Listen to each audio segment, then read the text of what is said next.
बच्चों question number 11 पढ़िए।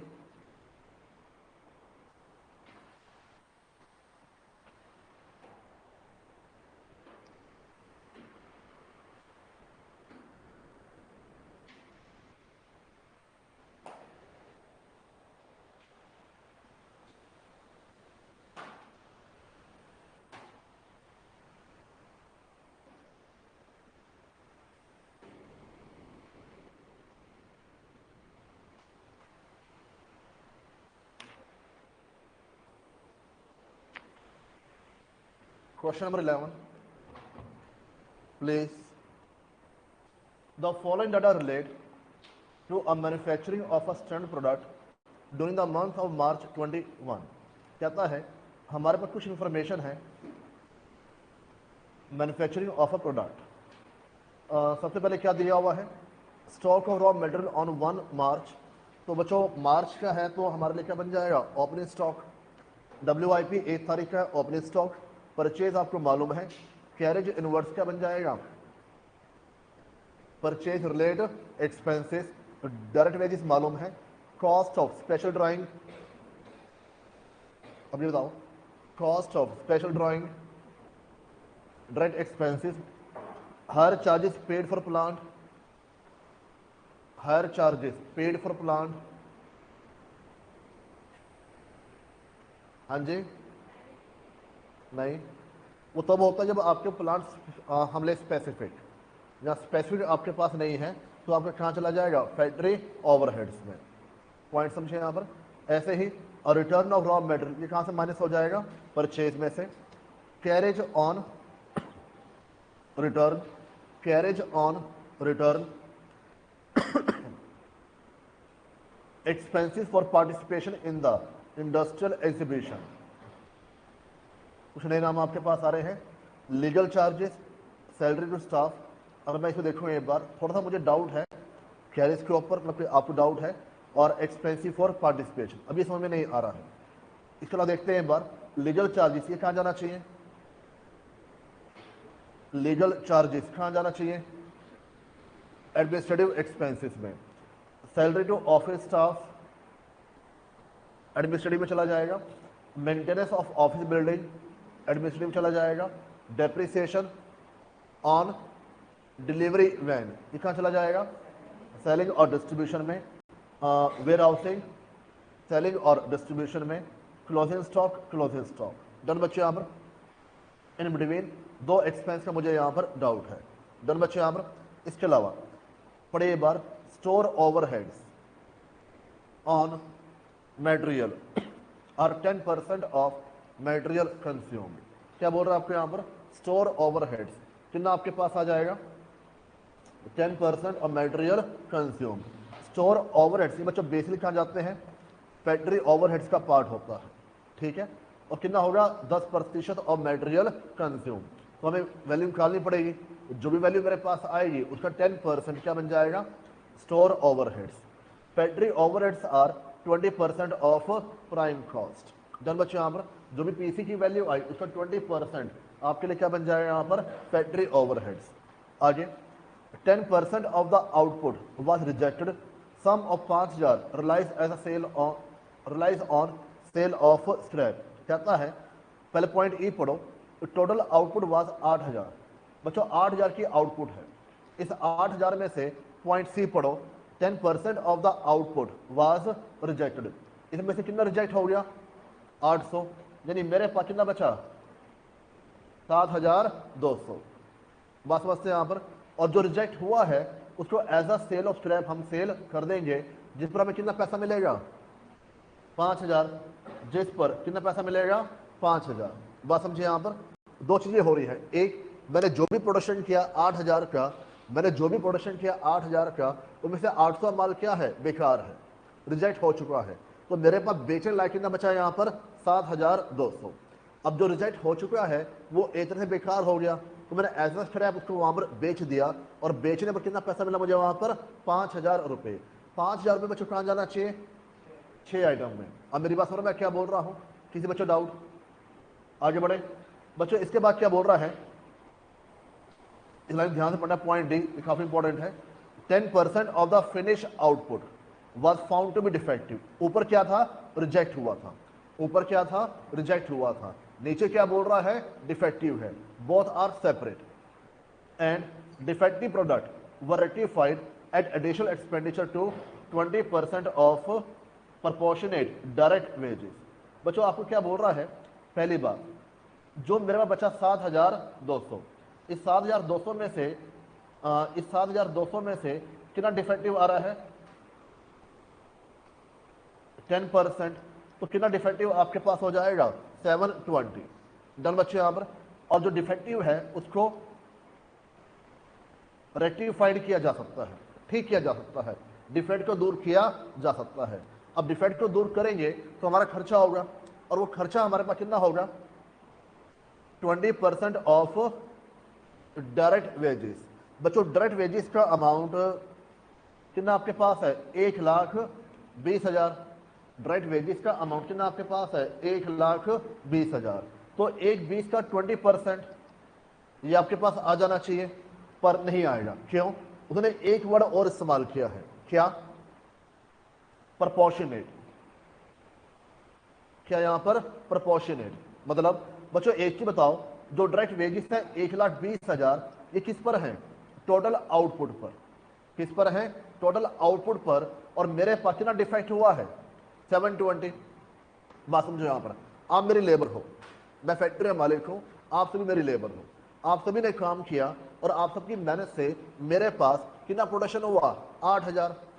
आप सबकी लेबर के चार्ज कितने बनते हैं, 1,20,000।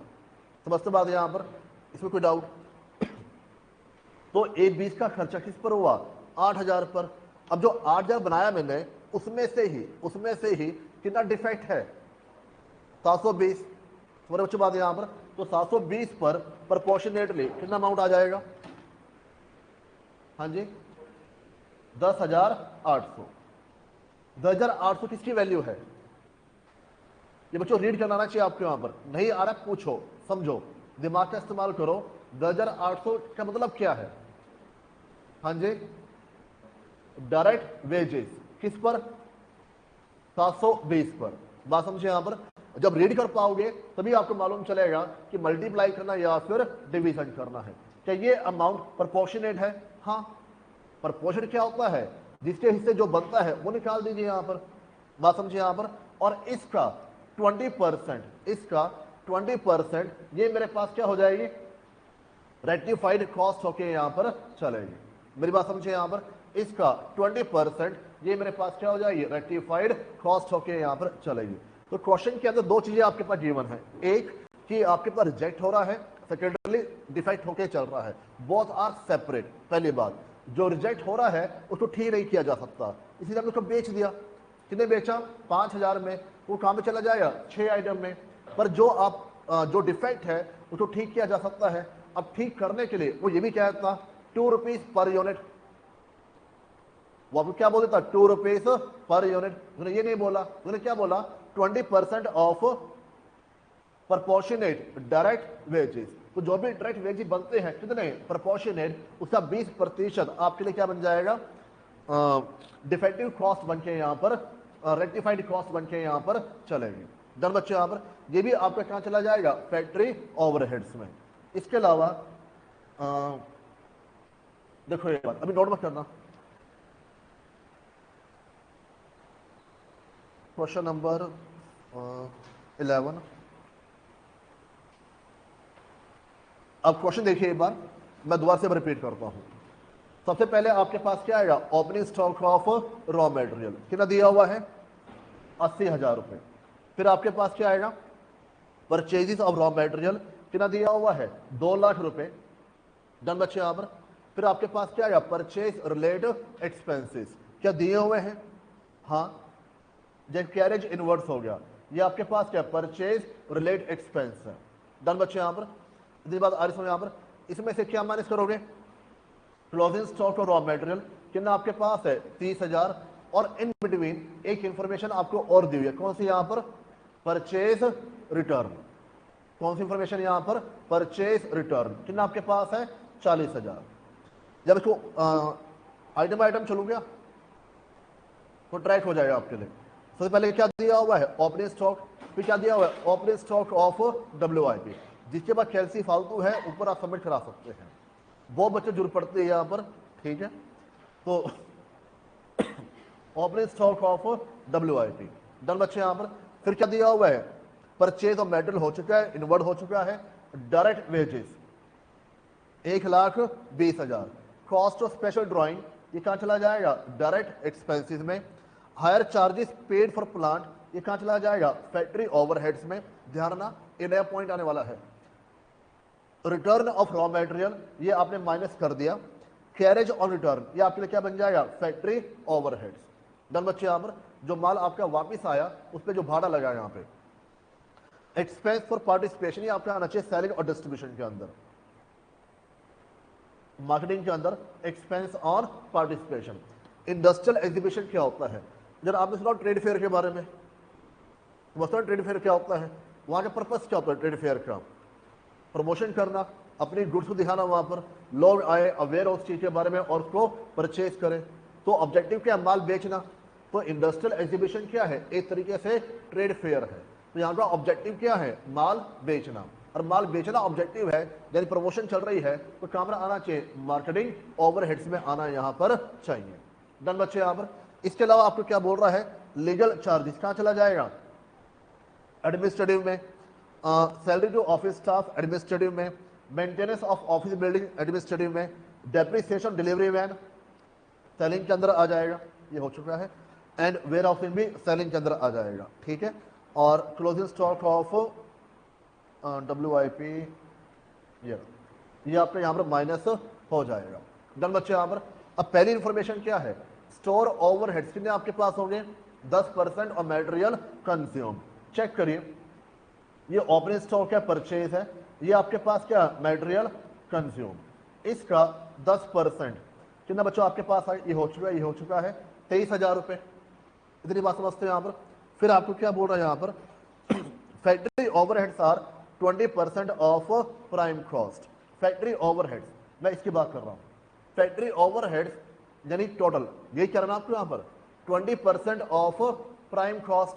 बच्चों प्राइम कॉस्ट मेरे पास है 3,80,000 का 20% कितना आपके पास आ गया, 76,000 रुपए। इतनी बात समझते हैं यहाँ पर।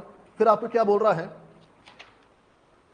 10% of the output was reject, 5,000 was realise on the sale of scrap. बच्चों जो सेल ऑफ स्क्रैप है वो आपकी कहां चली जाएगी, 6 आइटम के अंदर। दिक्कत यहां पर मुझे लगता है कोई परेशानी आपको होनी चाहिए। पॉइंट डी एक ऐसा पॉइंट है जहां आपको शुरुआत में हल्की सी प्रॉब्लम होगी, पर मेरा मानना अब आपको बात क्लियर हो चुकी होगी। कहता है 10% of the output was defective and defective product were realise at additional expenditure of 20% of proportionate direct wages. तो मुझे एक चीज बताओ, 8,000 में से 800 क्या हो गया, रिजेक्ट, कितना बचा 7,200। 7,200 का 10% हम क्या करेंगे, रेक्टिफाइड, कितना आपके पास आ गया 720 यूनिट्स। इतनी बात समझते हो यहाँ पर। अब जो रेक्टिफाई करेंगे खर्चा होगा, कितना खर्चा होगा, प्रोपोर्शनेट डायरेक्ट वेजेस का 20%। तो पहले चेक करो प्रोपोर्शनेट डायरेक्ट वेजेस कितने बनते हैं भाई, 8,000 के ऊपर कितना खर्चा हुआ 120 का, तो 720 पर कितना आपके पास आया था 10,800 का 20% कितना आपके पास है 2,160। अब मेरी बात समझो यहाँ पर, रेक्टिफिकेशन का ऑब्जेक्टिव क्या है, जो डिफेक्ट है उसको दूर करना। डिफेक्ट दूर करना यानी ये काम होगा फैक्ट्री के अंदर, तो खर्चा कौन सा बनना चाहिए आपके पास, फैक्ट्री ओवरहेड्स बनना यहाँ पर चाहिए। आई होप आप मेरी बात समझ पा रहे होंगे यहाँ पर। डन बच्चे यहाँ पर। तो फैक्ट्री ओवरहेड्स में रेक्टिफिकेशन कॉस्ट आपके पास आ गई, मेरी बात समझिए यहाँ पर। अब इस क्वेश्चन के अंदर एक अंदरूनी पॉइंट है। अंदरूनी पॉइंट आपके पास क्या है, टोटल फैक्ट्री ओवरहेड्स कितने बनते हैं 76,000 रुपए, और जो खर्चों की लिस्ट दी हुई है वो 76,000 के बराबर यहाँ पर नहीं है। इसका ये मतलब हुआ कि अंदर खाने यहाँ पे और भी कोई ना कोई आपके पास खर्चा है। अब मेरी बात समझिए यहाँ पर, वो मुझे नहीं मालूम तो मैंने क्या बोल दिया, other factory overheads as a balancing figure कितना आपके पास आया 20,840। आई होप आप मेरी बात समझ पा रहे होंगे जो पॉइंट यहाँ पर है। डन बच्चे यहाँ पर, इतनी बात हो जाएगी। तो आप चेक करिए, ये आपके पास आ गया consumption, prime cost, GFC, NFC, COP and ultimately cost of sale. Profit शायद आपको नहीं दिया हुआ है, तो ये वैल्यूज आपको निकालनी है ए बी सी डी और ई। हो जाए बच्चे यहाँ पर, किसी बच्चों डाउट करें नोट डाउन।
हाँ बच्चों, जीएफसी पहले हो गया नोट डाउन,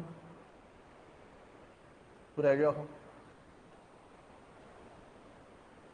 क्वेश्चन आया समझ में यहाँ पर। ध्यान, डिफेक्ट और रिजेक्शन बोथ आर डिफरेंट। उसने परसेंटेज से मेंटेन की है, उसको मालूम है कि बच्चा सिर्फ फिगर ढूंढता है, वर्ड्स नहीं पढ़ता है। बात समझे यहाँ पर। मैं बार बार क्या बोल रहा हूँ, वर्ड्स पढ़ने पर फोकस करिए, फिगर से पहले फिगर के बाद क्या लिखा वो पढ़ने की कोशिश करिए। हर बच्चे की अपनी स्पीड है, हर बच्चे की अपनी ग्रैबिंग पावर है, तो अपने अनुसार चलिए। बात समझे यहाँ पर। दूसरी बात, जो भी आपके टेस्ट हैं, मैं फिर कह रहा हूँ, जो आपका होमवर्क है एटलीस्ट बच्चों वो मत मिस करो।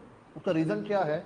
जब आप होमवर्क करते हो तो आपको कॉन्फिडेंस आता है मुझे चैप्टर आता है, जब आपको विश्वास है मुझे चैप्टर आता है तो अगले चैप्टर में आपका इंटरेस्ट बनेगा।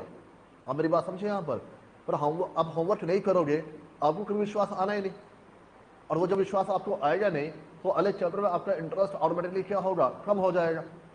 मेरी बात समझे यहाँ पर? और ग्रेजुअली क्या होता है वो सब्जेक्ट के अंदर इंटरेस्ट हमारा लूज हो जाता है। तो इसलिए बच्चों पूरा प्रोसेस इसलिए डेवलप किया गया है कि चीज़ें ऑटोमेटिकली आपके अंदर इनबिल्ट हो जाए। प्रिपरेशन की, कैलकुलेशन की, प्रैक्टिस की, जो भी आपकी चीज़ें चाहिए हमें इस कोर्स में पास करने के लिए वो आपके अंदर अपने आप आ जाए।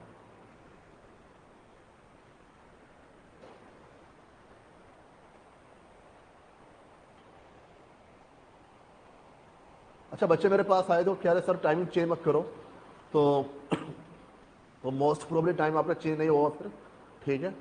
बाकी फाइनलाइज हम कर देंगे एक या दो दिन के अंदर। पर बच्चे जहाँ बोल रहे हैं सर 8:30 मॉर्निंग में रखिए, चाहे सुबह आप 8 बजे बुला लीजिए, हम आ जाएंगे, ठीक है। तो अब बच्चों कहीं तो आपको कम्प्रोमाइज़ करना ही पड़ेगा।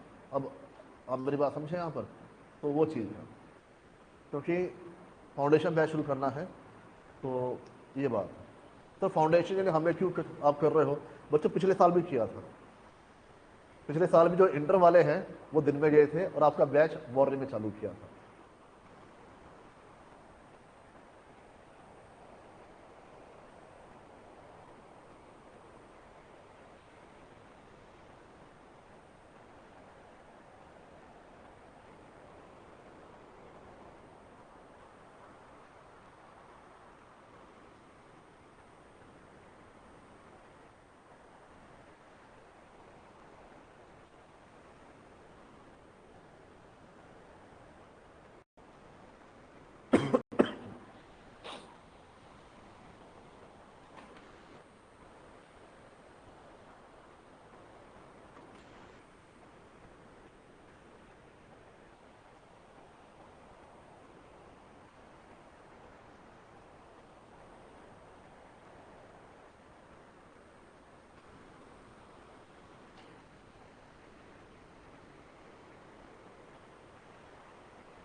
हो गया बच्चों?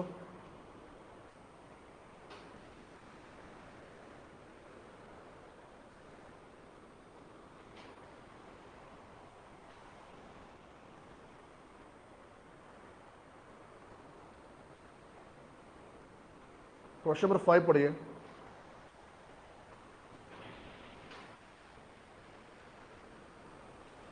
बच्चों। RSM चैप्टर, कोई दिक्कत है यहाँ पर?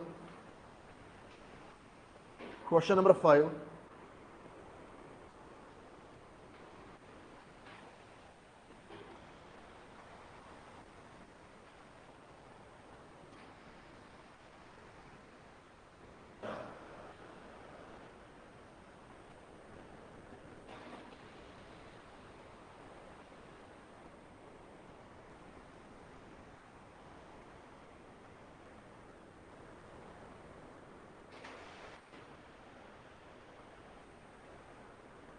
हाँ देखिए, PJ Limited manufactures hockey stick. It sells the product at ₹500 each and make a profit of 125 on each stick. तो बच्चों आपके पास क्या रहा है, हॉकी स्टिक, यहाँ पे एक तरीके से आपके पास क्या है, फिनिश गुड्स। तो ऐसे वो आपको बहुत तरह के नाम देगा, तो आपको ये नहीं सोचना बनता कैसे है, दिमाग में सोचो हमारे पास क्या यहाँ पर फिनिश गुड्स, और इसका सेलिंग प्राइस क्या है 500 रुपये, और प्रॉफिट कितना आपके पास है 125। तो मैं कह सकता हूँ जो कॉस्ट ऑफ सेल है वो कितनी होगी अब 375 पर यूनिट। भाई 500 बेच रहे हैं, 125 कमा रहे हैं, जो हमारी जो कॉस्ट ऑफ सेल है वो कितनी होगी यहाँ पर 375। इतनी बात आ रही समझ यहाँ पर। The company is producing 5000 stick annually by using the 50% of the machinery capacity. अब हम 5000 बना रहे हैं कितनी कैपेसिटी पर 50%, तो यानी बच्चों हमारी जो 100% कैपेसिटी है वो कितनी होगी यहाँ पर 10,000। मैक्सिमम कितना बनाया जा सकता है यहाँ पर 10,000, बना कितना रहे यहाँ पर 5,000। डन बच्चे यहाँ पर आगे। The cost of each stick is as under material wages work overhead और सेलिंग एक्सपेंस। यहीं तक मुझे एक चीज बताओ, सबसे पहले आपके पास क्या आता है, ओपनिंग स्टॉक नहीं दिया हुआ, परचेज नहीं दिया हुआ, क्लोजिंग स्टॉक नहीं दिया हुआ, तो आपको डायरेक्ट क्या दिया हुआ है रॉ मटेरियल कंज्यूम्ड। कितना बच्चा बोल रहा है 150 रुपये पर स्टिक। अब मुझे एक चीज बताओ 150 रुपये इंटू 5,000, ये आपके पास क्या आ जाएगा डायरेक्ट मटेरियल। डन बच्चे यहाँ पर इनमें क्या प्लस करोगे डायरेक्ट वेजेस, कितना दिया हुआ है 50 रुपये पर स्टिक, और हमारे पास कितने स्टिक बच्चों यहाँ पर है 5,000। एक को बनाने में लेबर को कितना अमाउंट पे कर रहे हैं 50 रुपये, तो 5,000 बनाने में कितना अमाउंट पे करेंगे 2.5 लाख रुपये। डन बच्चे यहाँ पर, तो इसको प्लस करोगे तो आपके पास क्या आ जाएगी प्राइम कॉस्ट। इसमें क्या प्लस करोगे फैक्ट्री ओवरहेड्स, फैक्ट्री ओवरहेड्स यानी वर्क ओवरहेड्स, अब इसको हम क्या बोलते हैं फैक्ट्री ओवरहेड्स।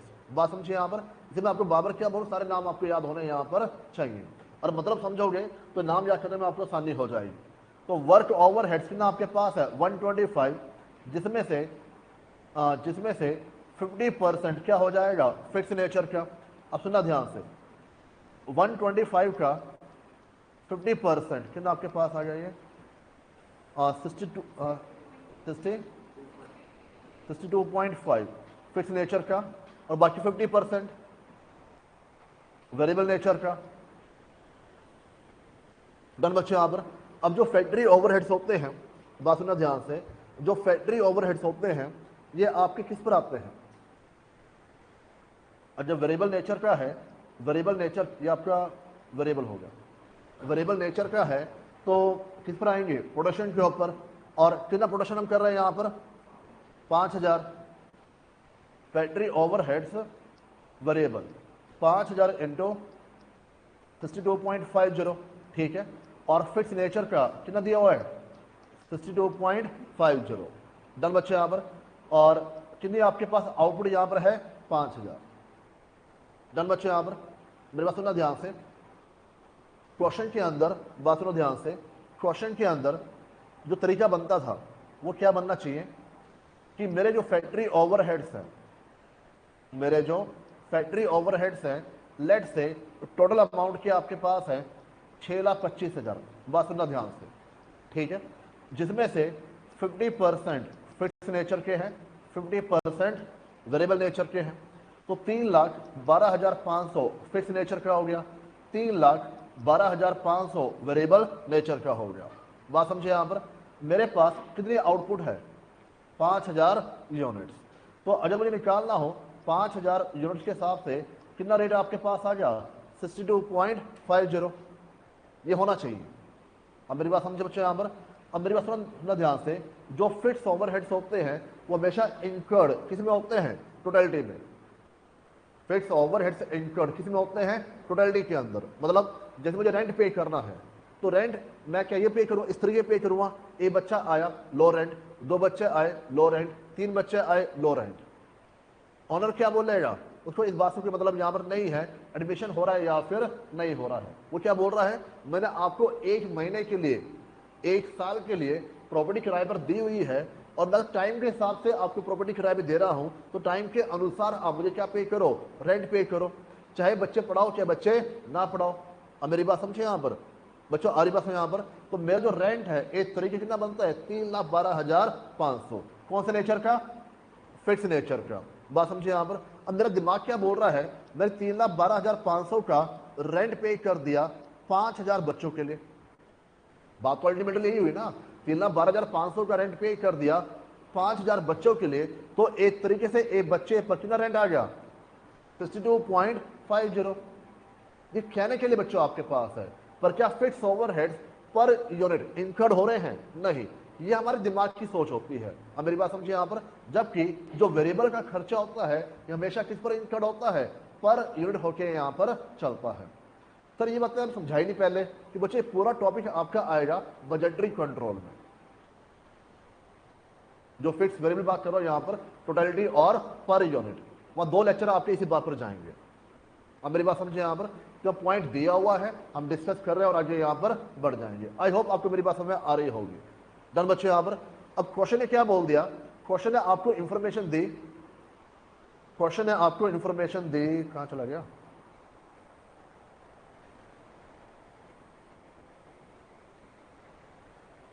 बच्चों क्वेश्चन आपको इंफॉर्मेशन दी यहां पर यूनिट, क्वेश्चन आपको इंफॉर्मेशन दी यहां पर यूनिट कि आधा मेरे पास फिक्स है और आधा मेरे पास क्या है, वेरिएबल है। अब जो वेरिएबल है वो किसके अनुसार होना चाहिए, आउटपुट के हिसाब से होना चाहिए, और जो फिक्स का आधा हिस्सा है वो हमने निकाला हुआ है कैलकुलेशन पर्पस के लिए। भाई एक के ऊपर देखे जरा, एक के ऊपर कितना खर्चा होकर यहाँ पर चल रहा है, खर्चा किस में हुआ, टोटलिटी में, पर कंप्यूटेशन पर्पस के लिए हमने एक के ऊपर कंप्यूट किया हुआ है। अब मेरी बात समझे यहाँ पर, तो जब आपने इसको मल्टीप्लाई किया ये आपका वेरिएबल आ गया और ये आपके पास फिक्स नेचर का यहाँ पर आ जाएगा। आई होप आप मेरी बात समझ पा रहे होंगे यहाँ पर।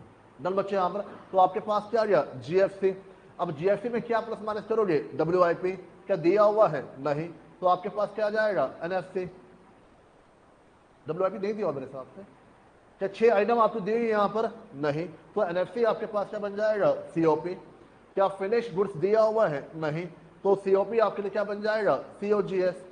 सीओजीएस में क्या प्लस करोगे, एडमिनिस्ट्रेटिव जनरल दिया हुआ है, नहीं, सेलिंग और डिस्ट्रीब्यूशन प्लस करोगे। ये बच्चों हमारे पास कितना है, 50 रुपए, 25% वेरिएबल और बाकी 75 आपके लिए क्या हो जाएगा, फिक्स नेचर का हो जाएगा। अब मुझे एक चीज बताओ, 50 रुपए का 25% कितना आपके पास आया यहां पर, 12.5 रुपए per unit, per unit produce या सोल्ड, सोल्ड कितना बेचा, आई थिंक पूरा ही बेचा है, इसमें कोई आपके पास क्लोजिंग स्टॉक नहीं है। डन बच्चे यहां पर, जब पूरा बेचा तो 5,000 के ऊपर ये कौन से खर्चे आ जाएंगे, वेरिएबल, और फिक्स हमारे पास कितना होगा 75, कितना आ गया 37.50। डन बच्चे यहां पर, एक के ऊपर 37.50। तो अगेन वैसे ही खर्चा होता है फिक्स का, वो किस में होना चाहिए, टोटलिटी में होना चाहिए। इतनी बच्चों बात आ रही है यहां पर, मेरे बात ध्यान सुनना, अभी क्वेश्चन का आधा हिस्सा भी नहीं आपका हुआ है, समझे बात यहां पर। वैसे खर्चा किस पर होगा, टोटलिटी में होके यहां पर चलेगा, तो ये अमाउंट आपके पास यहां पर आ जाएगा। इसको प्लस कर दिया तो आपके पास क्या आ जाएगी, कॉस्ट ऑफ सेल, और सेलिंग प्राइस कितना आपके पास है 500 रुपए, सेल आपके पास आ जाएगी, डिफरेंशियल अमाउंट आपके लिए क्या बन जाएगा, प्रॉफिट। बस यहां तक एक बार मेरे साथ सोल्यूशन चेक करो, और बच्चों हल्की फुल्की कंफ्यूजन है वो बाद में हो जाएगी, जब चैप्टर करोगे या बजटरी कंट्रोल वो अपना दूर हो जाएगी, ठीक है। पर मैं कोशिश कर रहा हूं कि आपको जहां प्रॉब्लम आके यहां पर ना चले, सिर्फ आप पहले कॉलम में फोकस करना एग्जिस्टिंग के ऊपर, ठीक है। क्वेश्चन देखते चलो, सबसे पहले आपके पास क्या आएगा, opening stock, purchase, relate expense, closing stock, वो कुछ नहीं दिया हुआ, सिंपली आपको क्या बोला हुआ है, डायरेक्ट मटेरियल कितना आपके पास है 150 रुपए पर यूनिट, कितना बनाया आपने 5,000, तो 5,000 के ऊपर कितना अमाउंट आ जाएगा 7.5 लाख रुपए। डन बच्चों यहाँ पर कितना अमाउंट आपके पास 7.5 लाख रुपए। अब कई बच्चों के चेहरे उतरे हुए हैं, बच्चों मैं फिर कह रहा हूँ मेरी क्लास से पिछली मत किया करो, परेशानी आपको होगी यहाँ पर, आपको लगेगा कि हो क्या रहा है। मैं आपको कह रहा बच्चों और भी बच्चे हैं, आपको हो ही और भी हैं, बात समझिए यहाँ पर, अकेला मत समझो अपने आप को। तो बच्चों इसमें आप क्या प्लस करो यहाँ पर, डायरेक्ट वेजेस। अब वेजेस के लिए आपके पास रेट क्या दिया हुआ है 50 रुपए, एक के ऊपर कितना बनाया हमने यहाँ पर 5,000, कितना अमाउंट आपके पास आ जाएगा 2.5 लाख। तो प्राइम कॉस्ट कितनी मेरे पास आ गई 10 लाख, किसने पर 5,000 पर, कितना रेट आपके पास आ गया 200 रुपए। डन बच्चे यहाँ पर इसमें क्या प्लस करोगे फैक्ट्री ओवरहेड्स, और उसके लिए आपके पास क्वेश्चन में क्या दिया वर्क ओवरहेड्स। एग्जाम में क्या नाम इस्तेमाल करोगे वर्क ओवरहेड्स। डन बच्चे यहाँ पर अब फिक्स और वेरिएबल कितना है 50%, कितना आ गया 62.50 इंटू 5000 3,12,500। डन बच्चे यहाँ पर ध्यान सुनना, मैं फिर से रिपीट कर रहा हूं, फिक्स ओवरहेड्स हमेशा क्या होंगे टोटलिटी में होंगे, वेरिएबल क्या होते हैं पर यूनिट। डन बच्चे यहाँ पर अच्छा मुझे एक चीज बताओ, अभी मेरा प्रोडक्शन कितना है 5000, बाई चांस 5000 से 7000 हो जाए, सुनना ध्यान से, मैं जो लाइन बोल रहा हूं समझ में आएगी आपको, 5000 से 7000 हो जाए, फिक्स ओवरहेड्स में कितना अमाउंट आएगा, साथ में देना आंसर प्लीज। फिक्स ओवरहेड्स में कितना अमाउंट आपके पास आएगा, अब देख ही लोगे, अब बताओ फिक्स ओवरहेड्स में कितना अमाउंट आपके पास आएगा, बताओ फटाफट। हाँ जी दे ले पहले क्या, फिक्स ओवरहेड्स में अभी रेट है 62.5, अभी 5000 है, 3,12,500। मैं बोल रहा हूं मेरी जो आउटपुट है वो 7000 हो जाए तो कितना अमाउंट बनेगा फिक्स नेचर का, वेरिएबल का नहीं, फिक्स नेचर का। हाँ जी फिक्स नेचर का अमाउंट कितना रहेगा बनेगा। हाँ जी सानिया ब्लैंक, वो तुम तीसरे बच्चे तुम थे, वो ब्लैंक हो, गैप फील हो रहा है कि पिछला का गैप महसूस हो रहा है यहाँ पे, हो रहा है ना। हाँ जी बताओ बच्चों, कई बच्चों सही जवाब आ रहा है, कई बच्चे चुप बैठे हैं आराम से। अमाउंट आपके पास क्या रहेगा नहीं, कि फिक्स ओवरहेड्स हमेशा इंक्लूड किस में होते हैं टोटलिटी में।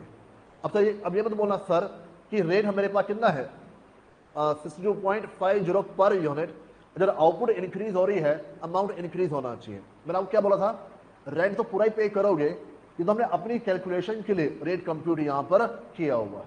आप मेरी बात समझे यहां पर, किसी बच्चे डाउट। डन बच्चों, पर अगर वेरिएबल ओवरहेड्स है, वेरिएबल अगर वेरिएबल ओवरहेड्स है तो 7000 पर क्या होना चाहिए, अगर वेरिएबल ओवरहेड्स है तो 7000 पर क्या होना चाहिए। हाँ जी कई बच्चे दिमाग ना चलना बंद हो गया, क्यों, जब मैंने बोला सर, मैं जब ये बोला कि भाई चैप्टर ना बजटरी कंट्रोल में आएगा, उसके बाद से उनका फोकस हट चुका है। कई बच्चे हैं आप में से, मैं झूठ नहीं बोलता यहाँ पर कि यार जब चैप्टर करेंगे ना दोबारा समझ लेंगे, उस समय अभी कौन दिमाग लगाए, है ऐसा। बच्चों एक के ऊपर कितना खर्चा आपके पास है, तो 7000 कितना हो जाएगा जो भी अमाउंट आपके पास यहां पर बनता है। ये बात समझ पा रहे हैं यहां पर, जब आपके वेरिएबल्स हैं, जैसे जैसे आपकी आउटपुट इंक्रीज होगी वैसे वैसे खर्चा भी क्या होगा इंक्रीज होगा, पर जो फिक्स ओवरहेड्स है वो आपके पास क्या रहेगा सेम। मैं फिर से एग्जांपल दे रहा हूं यहां पर, एक मेरा मॉड्यूल हो गया, एक यहां पे रेंट हो गया। सुना ध्यान से, ये बच्चों क्लास आपके पास इस समय मौजूद है। मान लो मेरे पास अभी 5 एडमिशन हो जाते हैं, 5 एडमिशन हो जाते हैं, क्या मुझे उनको मॉड्यूल देना होगा या हम बोलो शेयरिंग कर लो, फिर आप क्या बोलोगे, बस बोलने वाले हो बस आप क्या बोलोगे यहां पर, सर देखा। तो पॉइंट आपके पास क्या है, अगर मैं मॉड्यूल आपको दे रहा हूं, 5 बच्चे एडमिशन हो रहा है तो मुझे उनको मॉड्यूल देना पड़ेगा, बात समझे यहां पर। तो जैसे जैसे आउटपुट इंक्रीज होगी वैसे वैसे जो आपकी वेरिएबल नेचर की कॉस्ट है वो हमेशा क्या होती है इंक्रीज होती है, आउटपुट के साथ साथ बदलती है। पर 5 बच्चों का एडमिशन हुआ, क्या मुझे रेंट देना होगा, क्या मुझे और रेंट देना पड़ेगा, नहीं ना। पहले मैं क्या सोचूंगा 3,12,500 का रेंट 5000 के ऊपर है, अब मैं क्या सोचूंगा 3,12,500 रेंट किस पर है 7000 पर है। अब मेरी बात हो रहा है यहां पर, किसी बच्चा डाउट। तो ये बच्चों पॉइंट है, आई होप समझ आ रहा हो आपको। ये आपका सीओजीएस आ गया। सेलिंग में फिक्स मेरे पास कितना है 75% और वेरिएबल कितना मेरे पास है 25%, 12.5 रुपए और 37.50। डन बच्चे यहां पर यूनिट, और मैं कितना बेचा 5000, कितना बेचा 5000। तो लिखा कहीं पर नहीं हुआ है, मुझे एक चीज बताओ, 5000 आपने बनाया, कोई दिक्कत यहां पर, अगर इसमें से आपने सारा नहीं बेचा होता तो आपके पास क्या होना चाहिए था closing stock of finished goods. और अब ये मान के चल रहे हो कि ना तो मेरे पास ओपनिंग स्टॉक है ना मेरे पास क्लोजिंग स्टॉक है, लेकिन जितना आपने बनाया सारा आपने बेच दिया होगा। अब मेरी बात सुनो बच्चों यहाँ पर, तो मेरे पास कितना रेट है 37.5 और 12.5 मल्टीप्लाई बाय 5000। डन बच्चे यहाँ पर, ये आपके पास आई cost of sale, sale given है, और कितना प्रॉफिट आपके पास आ गया 6,25,000 एग्जिस्टिंग। डन बच्चे यहाँ पर, अब क्वेश्चन आगे क्या बोला हुआ है, there is a special order of 2000।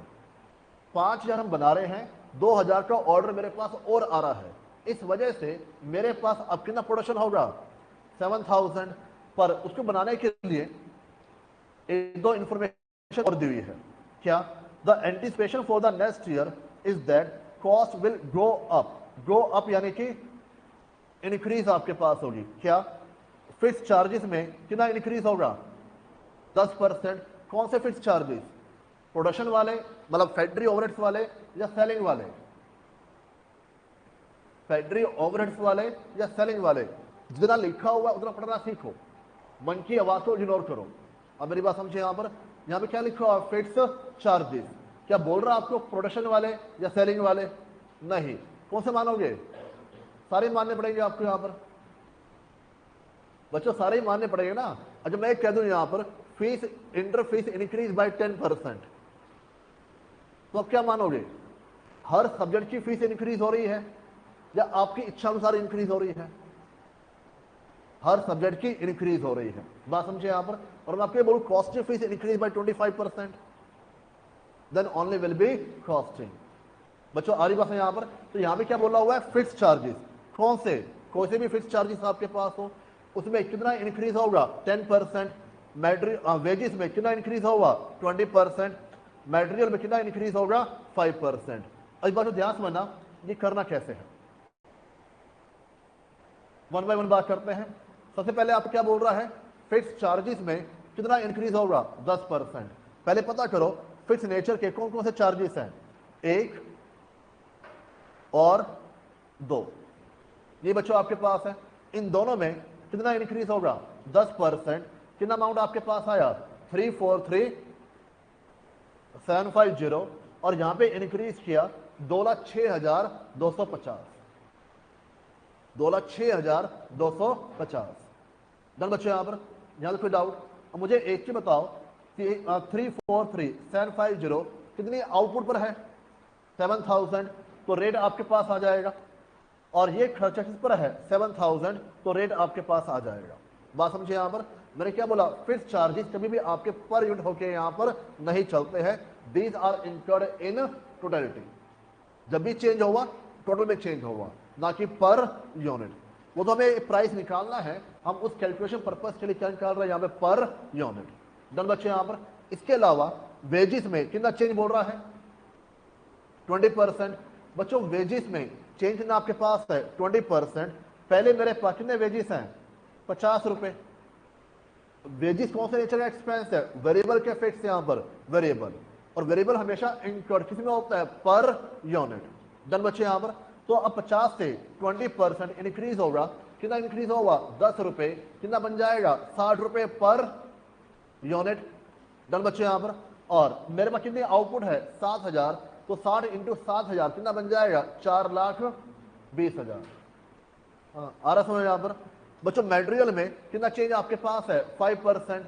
Material कौन सा नेचर का एक्सपेंस है वेरिएबल, तो पहले कितना आपके पास है 150 रुपए, 5% इंक्रीज होगा तो अब कितना हो जाएगा 157.50 पर यूनिट। और कितनी आउटपुट अब आपके पास है 7000, तो 11,02,500। इनको प्लस किया, ये आपके पास क्या गई प्राइम कॉस्ट। डन बच्चे यहाँ पर। अब मेरे पास सुनना ध्यान से, क्या वेरिएबल का टोटल अमाउंट सेम हो सकता है? क्या वेरिएबल का टोटल अमाउंट सेम हो सकता है? नहीं। क्यों? जैसे जैसे आउटपुट इंक्रीज या डिक्रीज होगी हमारी वेरिएबल कॉस्ट भी क्या होनी चाहिए चेंज होनी चाहिए। एक के ऊपर कितना खर्चा आपके पास है 62.50। डन बच्चे यहाँ पर। 7000 पर कितना खर्चा आपके पास आ जाएगा 437,500। जिसमें चेंजेस बोले हैं उसमें चेंजेस कर दो, जहां चेंजेस नहीं बोले हैं वहां पर आप एज इट इज लेके यहां पर चलो। डन बच्चे यहां पर। तो आपके पास आ जाएगी यहां पर जीएफसी, सेम वेरिएबल का रेट यहां पे क्या रहेगा सेम, ये अमाउंट आपके पास आ जाएगा। और इसका सेलिंग प्राइस दिया हुआ है, मुझे क्वेश्चन ने क्या बोला है, प्रॉफिट आपके पास क्या होना चाहिए, यहां पर सेम होना चाहिए। सबसे एंड में लास्ट लाइन में क्या बोल रहा है, प्रॉफिट क्या होना चाहिए, सेम होना चाहिए। कितने आउटपुट के लिए, ये कॉस्ट है, ये प्रॉफिट है, ये मेरे पास क्या आ जाएगी, सेल वैल्यू। यहां तो कोई डाउट, हाँ आई थिंक कंफ्यूजन हो गया यहां पर, यहां तो कोई डाउट है बताओ मुझे, जरा एक बार नोट डाउन करो।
हो गया बच्चों?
हो गया बच्चों? हाँ देखो एक बार, 5,000 की सेल वैल्यू मेरे पास है 25 लाख। 5,000 बेचने पर कितना प्रॉफिट है? 625। 7,000 की कितनी कॉस्ट है? 2597500। अब क्वेश्चन आपकी लाइन बोली हुई है यहाँ पर, company can earn the same profit as it earn in the current year. Current year यानी कि एग्जिस्टिंग यानी कि 5,000 यूनिट्स पर हमारे पास कितना प्रॉफिट है? 6,25,000। कह रहे जो ओवरऑल प्रॉफिट है वो हमारे पास कितना होना चाहिए? 6,25,000। यानी कि अभी भी मेरे पास कितना प्रॉफिट है? 6,25,000। तो सेल वैल्यू कितनी होगी? 32,22,500। कितने आउटपुट के लिए? 7,000 के लिए। डन बच्चे यहाँ पर? अब बात सुनना ध्यान से, ये काफ़ी होता है बच्चों। जैसा आपका बैच चल रहा है, ठीक है, ये बैच मान लो 5,000 बच्चों का है और मुझे यहाँ से कितना रेवेन्यू आ रहा है? 25,000 रुपये। अब हुआ क्या, मेरे पास जब 5 चैप्टर हो गए, 6 चैप्टर हो गए, 2,000 बच्चों का बैच आ गया। डन बच्चे यहाँ पर? वो कह रहे सर हमें क्लास चाहिए। मैं ले लो, मैं कितनी फीस है? मैं जो तुम्हारी फीस है वो उनकी फीस है। वो कहते नहीं नहीं सर ऐसे नहीं चलेगा। मैंने क्यों? तो सर उनका सिलेबस हो चुका है 5,000 बच्चों का, तो 4 चैप्टर 5 चैप्टर हो चुके हैं, हमारी फीस क्या होनी चाहिए? कम होनी चाहिए। दूसरी बात बच्चों, मेरी साइकोलॉजी क्या बोलेगी?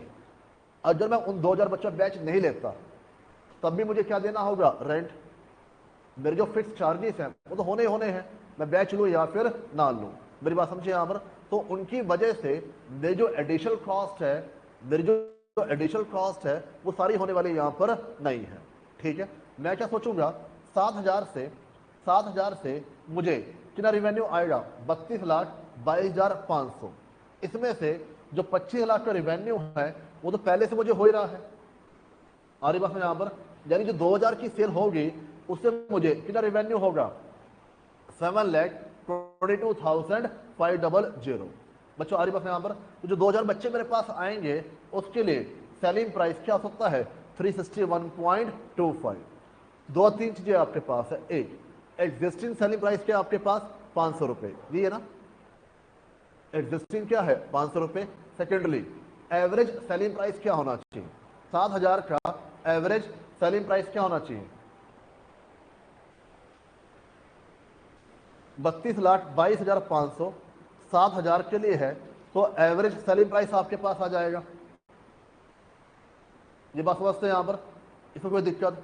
पर ध्यान से पढ़ो, क्या उसने आपसे 7,000 का एवरेज सेलिंग प्राइस पूछा है, नहीं। वो क्या पूछ रहा है, कैलकुलेट द लोवेस्ट प्राइस क्या होता है, मिनिमम, कम से कम, that can be cured that, कि जो 2000 का स्टॉक, 2000 का ऑर्डर मेरे पास आया, 2000 बच्चों का बैच मेरे पास आया, उसके लिए मिनिमम सेलिंग प्राइस क्या होना यहां पर चाहिए, डन बच्चे यहां पर, ताकि company can earn the same profit as it earn in the current year. भाई कंपनी का जो ओवरऑल प्रॉफिट है वो कहीं पे फ्लक्चुएट होकर यहां पर ना चले। डन बच्चे यहां पर। तो हमने क्या बोला कि एग्जिस्टिंग प्रॉफिट मेरे पास 6,25,000 का है और एग्जिस्टिंग सेल कितनी है, 25 लाख की। नई सेल कितनी है, 32,22,500। तो नए कस्टमर की वजह से सेल में कितना इंक्रीज हुआ, 7,22,500। डन बच्चे यहां पर। नए कस्टमर है कितने मेरे पास यहां पर, 2000। तो एक के बदले मुझे कितना पैसा मिलना चाहिए, 361.25। इतना मेरा मिनिमम सेलिंग प्राइस है। और इससे कम सेलिंग प्राइस होगा तो मेरा जो प्रॉफिट है, एग्जिस्टिंग प्रॉफिट है, वो यहां पर क्या होगा, कम हो जाएगा। बच्चों आ रही बात है यहां पर। इससे ज्यादा भी हो सकता है पर कम से कम कितना सेलिंग प्राइस होना चाहिए, 361.25। डन बच्चों यहां पर। तो इसमें मे भी आपको हल्की सी प्रॉब्लम आ रही हो इस क्वेश्चन के अंदर, कई बच्चों को, मैं ये मना नहीं करता यहां पर, in the calculation of variable and fix overheads, कि 5,000 से 7,000 पर वैल्यू कैसे कंप्यूट हो रही है। डन बच्चों यहां पर। वो सारी प्रॉब्लम आपकी दूर हो जाएगी in the chapter budgetary control. वहां यही सारी कैलकुलेशन आपकी चलनी है कि फिक्स में कैसे कैलकुलेशन होती है, वेरिएबल में कैसे कैलकुलेशन होकर यहां पर चलती है। मीनवाइल जो चैप्टर होगा उसमें क्लियर हो जाएगा। मीनवाइल इसको जैसे समझ में आए वैसे कर लेना, जब चैप्टर होगा अपने आप हो जाएगा, जब रिवाइज करोगे फिर कोई प्रॉब्लम आपको आने वाली वहां पर नहीं है।